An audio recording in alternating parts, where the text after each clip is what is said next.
దామి తద్వ్రతం మమ, అది నా వ్రతం అయ్యా. ఏమిటా వ్రతం? అందరినీ కూడా నన్ను ఎవరైతే ఆశ్రయిస్తారో ఆ ఆశ్రయించిన వారిని కాపాడటం నా వ్రతం అని చెప్పి ఆయన చెప్పాడు ఆ రామావతారంలో.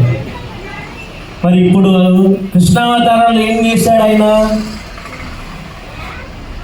పార్థాయ తత్సదృశసారథినా త్వయైవ యోదర్శితౌ స్వజనౌ శరణం భజేతి.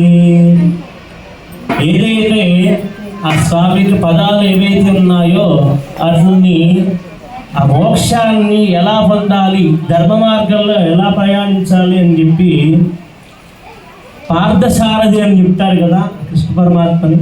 ఆ కృష్ణుడు సారథిని ఏ విధంగానైతే ఆ అర్జునుడికి దారి విధంగా చూపించాడో ఆ విధంగా చూపిస్తున్నాడట మనందరికీ కూడా. ఇప్పుడు కాలుకి ఎలా చెయ్యిని కిందకి అలా ఉంచి